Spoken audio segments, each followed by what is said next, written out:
बार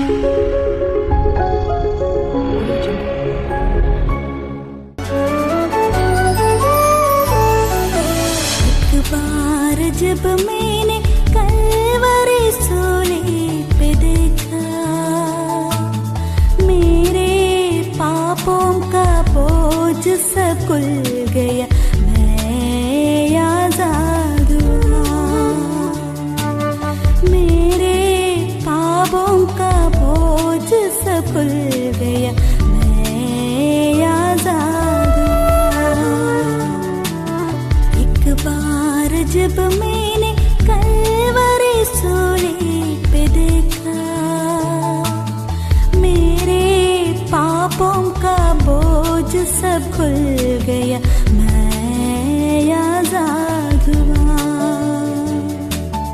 मेरे पापों का बोझ सब खुल गया, मैं आजाद। प्रभु यीशु मसीह के सर्वश्रेष्ठ नाम में आप सभी प्रियजनों को मेरा प्रेम भरा अभिवादन। आज के आराधनात्मक मनन में मैं आपका हृदय पूर्वक स्वागत करता हूँ। आज के मनन के लिए आइए हम मत्ती रचित सुसमाचार उसका 5वां अध्याय 25 और 26 वचन पढ़ें। मत्ती रचित सुसमाचार 5वें अध्याय के 25वें और 26वें वचन में हम इस प्रकार पढ़ते हैं, जब तक तू अपने मुद्दई के साथ मार्ग ही में है, उससे झटपट मेल मिलाप कर ले, कहीं ऐसा न हो कि मुद्दई तुझे हाकिम को सौंपे और हाकिम तुझे सिपाही को सौंप दे और तू बंदी गृह में डाल दिया जाए। मैं तुझसे सच कहता हूँ कि जब तक तू कौड़ी कौड़ी भर न दे, तब तक वहां से छूटने ना पाएगा। मेरे प्रिय भाइयों और बहनों, आज इस प्रभु के दिन, इस सुबह के समय में जब हम उसके चरणों के पास इकट्ठा होकर उसके पुत्र प्रभु यीशु मसीह का हम महिमा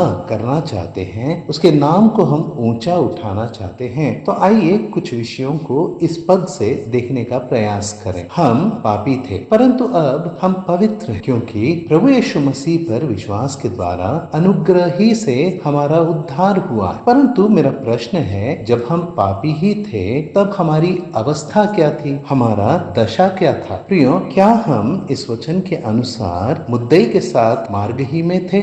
यह मुद्दई कौन है जो हमें हाकिम के पास ले जा रहा? क्या हम हाकिम के पास दोषी पाए गए थे कि उसने हमें सिपाही के हाथ सौंप दिया, या फिर हम सिपाही के हाथों बंदी गृह में डाल दिए गए? हमारी अवस्था क्या थी, हमारी दशा क्या? 26वें वचन में हम पढ़ते हैं, मैं तुझसे सच कहता हूँ। प्रभु कहते हैं, मैं तुझसे सच कहता हूँ कि जब तक तू कौड़ी कौड़ी भर न दे, तब तक वहां से छूटने ना पाएगा। अर्थात एक पापी मनुष्य उस बंदी गृह में है, वह दोषी पाया गया है और वह बंदी गृह में है, और अब उसे छुटकारे के लिए कौड़ी कौड़ी भर देना पड़ेगा। जब तक वह कौड़ी कौड़ी भर न दे, तब तक वहां से छूटने ना पाएगा। हाँ प्रियो, हमारी तो यही अवस्था थी। यूहन्ना रचित सुसमाचार 3 अध्याय के 18वें वचन में हम इस प्रकार पढ़ते हैं, जो उस पर विश्वास नहीं करता वह दोषी ठहर चुका, इसलिए कि उसने परमेश्वर के इकलौते पुत्र पर विश्वास नहीं किया। गौर किया आपने? यहाँ लिखा गया है, वह पापी जिसने प्रभु यीशु मसीह पर विश्वास नहीं किया है, वो दोषी ठहर चुका। यह तो भूतकाल की बात है, भविष्य की नहीं। अर्थात जब तक हम प्रभु यीशु मसीह पर विश्वास नहीं किए, तब तक हम पापी, अपराधी, दोषी ठहर चुके थे। अर्थात हमें कौड़ी कौड़ी भर देना था, तभी हमारा छुटकारा होता। हमारे पास एक ही मार्ग था, परंतु क्या हम वह सारा दाम चुका पाते कि हम छुटकारा पाते? नहीं ना प्रियो, हम में तो वह सामर्थ्य भी नहीं था। हम तो असमर्थ थे, असहाय थे, और ऐसी अवस्था में हम आशाहीन भी थे। यही हमारी अवस्था, यही हमारी दशा थी कि हम बंदी गृह में थे। उस रात, आधी रात, उस बंदी गृह के हाकिम ने पौलुस और सिलास से एक प्रश्न पूछा, हे सज्जनों, उद्धार पाने के लिए मैं क्या करूं? कितना महत्वपूर्ण यह प्रश्न है। उद्धार पाने के लिए, छुटकारा पाने के लिए मैं क्या करूं? कैसी बड़ी विडंबना है ना। यह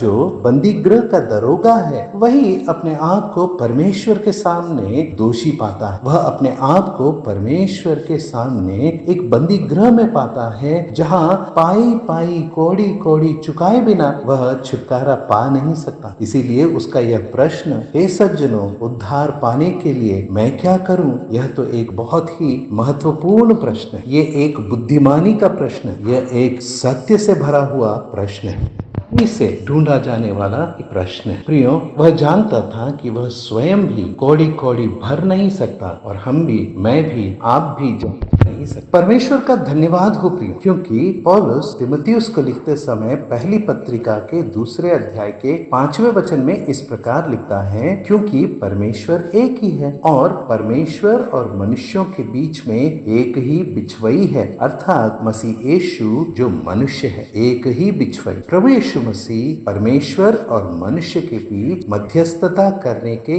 योग्य था, वही मध्यस्थता करने समर्थ था और मध्यस्थता करने इच्छुक भी था। इसीलिए 6वें वचन में हम पढ़ते हैं, जिसने अपने आप को सबके छुटकारे के दाम में दे दिया कि उसकी गवाही ठीक समय पर दी गई। हाँ प्रियो, आपके और मेरे छुटकारे के लिए प्रभु यीशु मसीह ने अपने आप को छुटकारे के दाम में दे दिया। प्रभु यीशु मसीह जो आपके और मेरे संपूर्ण मनुष्य जाति के पाप के बोझ को उठाकर उस कलवरी के क्रूस पर जो बलिदान हुआ, उसने कौड़ी कौड़ी हमारे लिए चुकाया है प्रियो। वो छुटकारे का दाम दिया गया और हम छुटकारा पाए हैं। इसीलिए पत्रस अपनी पहली पत्री के पहले अध्याय के 18 और 19 वचन में कहता है, क्योंकि तुम जानते हो कि तुम्हारा निकम्मा चाल चलन जो बाप दादों से चला आता है, उससे तुम्हारा छुटकारा चांदी सोने अर्थात नाशवान वस्तुओं के द्वारा नहीं हुआ, पर निर्दोष और निष्कलंक मेमने अर्थात मसीह के बहुमूल्य लहू के द्वारा हुआ। हमारे छुटकारे के दाम के रूप में प्रभु यीशु मसीह ने स्वयं को दे दिया।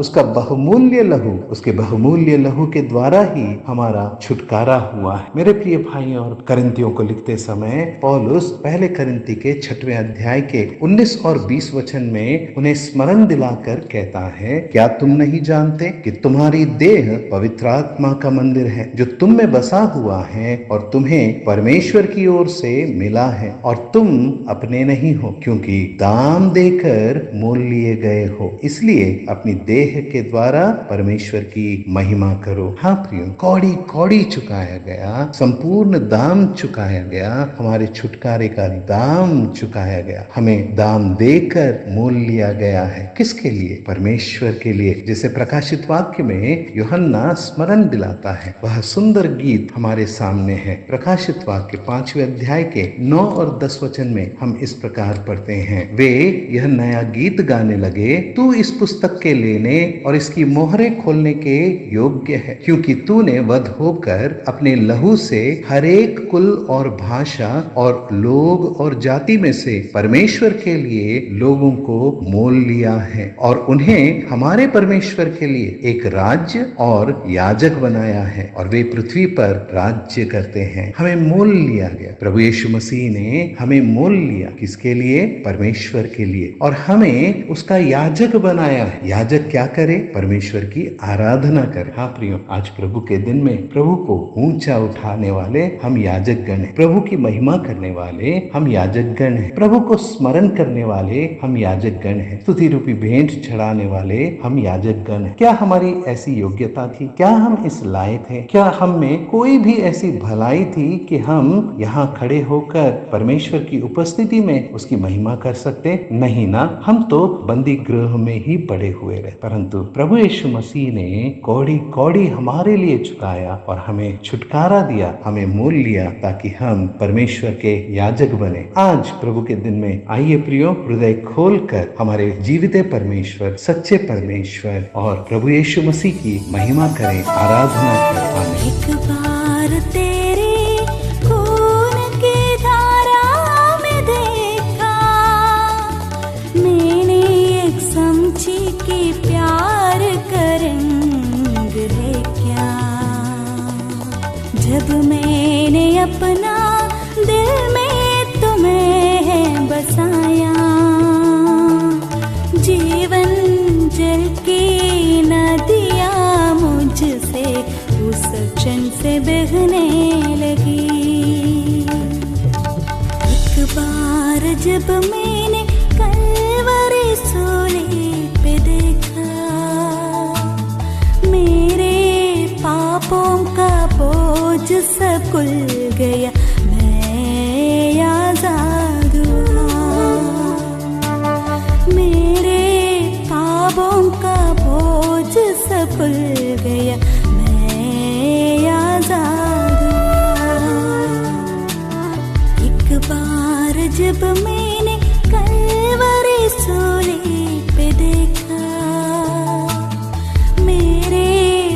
पापों का बोझ सब खुल गया, मैं आजाद हुआ। मेरे पापों का बोझ सब खुल गया,